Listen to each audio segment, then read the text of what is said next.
सरकार की। अगर मुझे अच्छा लग गया हो तो एक बार ताली बजा दीजिए, अगर अच्छा लगा हो तो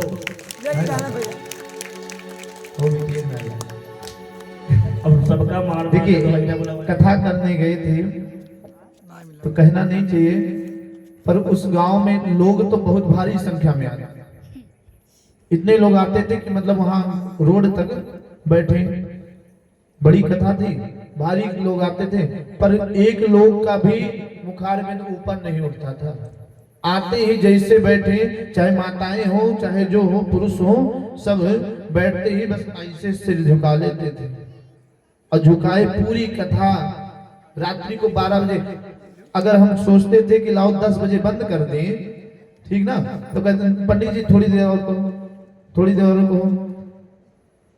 तो ऐसे किए बैठे रहते थे, ना हाथ हिलना है ना पैर, मतलब लग रहा था कि जैसे शरीर में प्राण ही नहीं है, सांस चल ही नहीं रहा है, एकदम सांस। हम लोग का तो सांस ऊपर नीचे होता तो थोड़ी बहुत शरीर हिलती है, उन लोगों की शरीर नहीं हिलती थी महाराज, ध्यान मगन थे महाराज। अब वो इतना ध्यान मगन थे तो किस प्रकार से कथा सुनने थे। उनको ये कथा भी सुना करके आए, फिर भी उनकी मुखारबिंद पे हंसी नहीं आई। एक पंडित जी थे, भागवत सुना रहे थे, तो एक बुढ़िया मैया थी, वो हर दिन भागवत सुनने जाती थी, जा करके सबसे आगे महाराज बैठ जाती थी कथा सुनने के लिए।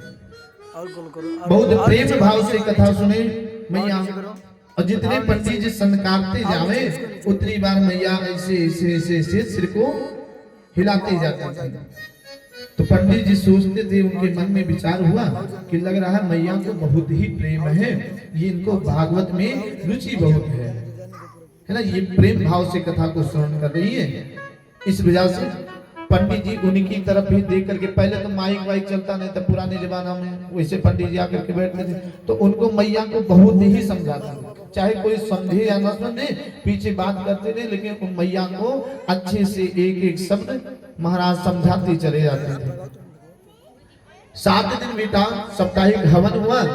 8वें दिन जब विदाई होने लगी पंडित जी का, दत्कंधोई करा करके विदाई होने लगी, चलने लगे, रास्ते में मैया का घर पड़ा। अब मैया देखते ही पंडित जी को पैरों पे गिर पड़ी और गिरते महाराज रोना प्रारंभ कर दी, खूब तेज तेज से रोना प्रारंभ कर दी। पंडित जी सोच रहे मैया काहे रो रही है, क्या कारण हो गया है जो मैया रो रही है। कहे मैया मैया रो मत, हम फिर चले आएंगे, लग रहा आपको प्रेम हो गया इस वजह से आप रो रही हो, तो हम फिर चले आएंगे, जैसे ही आप सनेसा भिजवा दीजिएगा हम चले आएंगे। पर मैया क्या बोलती थी कि हे बाबा अब आप नहीं आओगे, हे बाबा अब आप नहीं आओगे। पंडित जी समझाते जाए, पंडित जी सोचे कि माता अकेले रहती है घर में, अभी गांव वाले सोचे कि पंडित जी धनहीन लेकर के जा रहे हैं, चोरी करके बुढ़िया का भागे जा रहे, इस वजह से बुढ़िया रो रही होगी, ना जाने अभी डंडे भी पड़ना प्रारंभ हो जाएगा। इस वजह से महाराज मैया को समझाते जा रहे कि नहीं मैया रो मत, हम फिर आएंगे। बाबा जी ने भगवान के चरणों में मुद्राएं अर्पण के भगवान से ये निवेदन है कि लक्ष्मी से इनका घर भरे, इनकी आयु और लंबी हो जाए। महाराज जी अभी सबसे पहले घर के मालिक कि बच्चे की तरफ से 200 रुपए का आशीर्वाद आया। जितनी बड़ी आपकी आयु रहेगी उतने दिन हम आपका पैर छुएंगे तो आप आशीर्वाद देंगे, हम और ऊपर जाएंगे, है ना।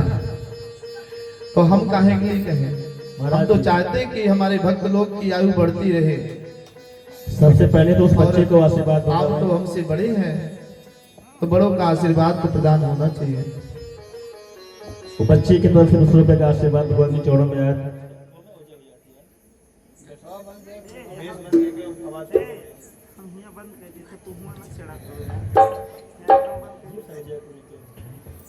कि अजरी अमरी गुणनी देश